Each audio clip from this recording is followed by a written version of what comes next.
তো কত বড় কাতলা মাছটা দেখো, অনেক বড় কাতলা মাছটা। কাতলা মাছটা এসছে, এটাকে কেটে ভালো করে পরিষ্কার করে ধুয়ে নুন হলুদ মাখিয়ে নিয়েছি। এটাকে হালকা ভেজে নেবো। এটা আজকে করব দই কাতলা। মাছের মাথাটাকে আলাদা রান্না করব, আর এই পিসকে করবো দই কাতলা।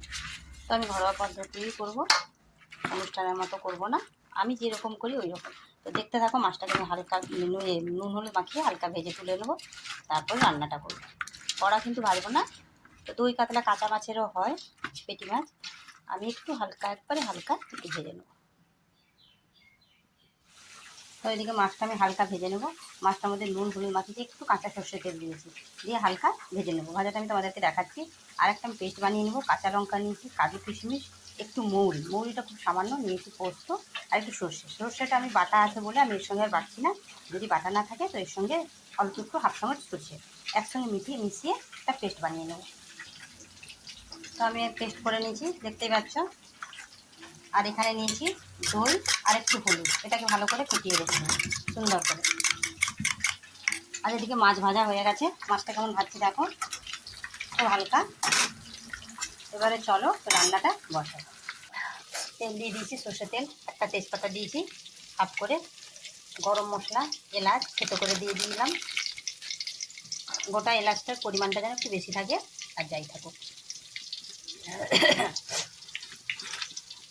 এলাচটা একটু ভাজা হয়ে গেলে এর মধ্যে দেবো কাটা পেঁয়াজ। পেঁয়াজটা অনেকে বাটা ব্যবহার করে, কিন্তু আমি যেভাবে করছি ওইভাবেই দেখাচ্ছি। পেঁয়াজটা কাটা দিলাম, একটু ভাজতে টাইম দেবো। পেঁয়াজটা ভাজা হয়ে গেছে, এর মধ্যে দিয়ে দেবো এটা আছে অল্প একটু জিরে, ধনে আর একটু 2-3 কোয়া রসুন একসঙ্গে আমি বেটে দিই। রসুনটা অপশনাল, তবে এই রান্নাটায় একটু রসুন দিলে ভালো লাগে। আর দেবো টমেটো। তো এটাকেও একটু 30 সেকেন্ড মতন নেড়ে নেব। 30 সেকেন্ড নাড়া হয়ে গেছে, এর মধ্যে দেবো একটু আদা বাটা, সামান্য পরিমাণ, খুব সামান্য। আদাটাকেও গন্ধ যাওয়া পর্যন্ত নাড়তে থাকবো। আদা দিয়েছি মানে বসে যাওয়ার চামচটাকে, এই কারণে আমি তরকারিটা নাড়তে থাকবো। এবং গ্যাসের লিডটা বাড়িয়ে, খুব বেশিক্ষণ টাইম নেবে না, এটাও 30 সেকেন্ড মতো টাইম নেবে। 30 সেকেন্ড মতো টাইম লেগেছে। এবার তোমরা দেখবে যতক্ষণ না আদা রসুনের গন্ধটা যাচ্ছে ততক্ষণ কিন্তু ভাজতে থাকবে। তো বেশিক্ষণ টাইম লাগবে না। এরপরে যখন ভাজা হয়ে যাবে আদা গন্ধটা, এর মধ্যে আমি যে মশলাটা বেটে রেখেছি, কাজু কিশমিশ, সর্ষে, পোস্ত আর একটু পানমৌরি, কাঁচা লঙ্কা একসঙ্গে মশলাটা দিয়ে দেবো। তো এটা দিয়ে এবারে কিন্তু আমি গ্যাসটা একবারে লো ফ্লেমে করে দেবো। যতক্ষণ না তেল ছাড়ছে ততক্ষণ আমি ভাজতে থাকবো।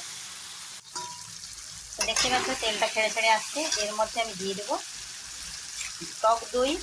আমার কেনা দইটা আমি ব্যবহার করেছি, ওইটাই ভালো। ঘরে পাতা দইটা হলে না বেশি টক হয়ে যায়, আর যদি ঘরে পাতা দই হয় দিবে পরিমাণটা কম, তবে কেনা দইটা ভালো হয়। কেনা যে পাউচ দইটা হয়, তার মধ্যে হলুদ আর একটু সামান্য লঙ্কার গুঁড়ো দিয়ে আমি ফেটিয়ে রাখছিলাম, একটু চিনি। আর এখানে আমি মশলাটার মধ্যে নুনও দিয়ে দিয়েছি। এবারে এটাকে ভাজতে থাকবো ততক্ষণ, আবার যতক্ষণ না তেলটা ছেড়ে আসছে ততক্ষণ আমি এটাকে ভাজতে থাকবো। দেখতে পাচ্ছ আমার তেলটা ছেড়ে এসছে। এবারে আমার মশলা অলরেডি হয়ে গেছে।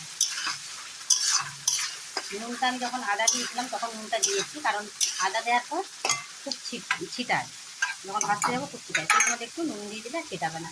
তো আমার ভাজা হয়ে গেছে। এবার আমি জল দেবো। জলটা অল্পই দেবো, কারণ এটা মাখা মাখা হবে। জল দিয়ে 2-3 মিনিট 4 মিনিট ফুটতে দেবো, তারপরে আমি মাছটা দেবো।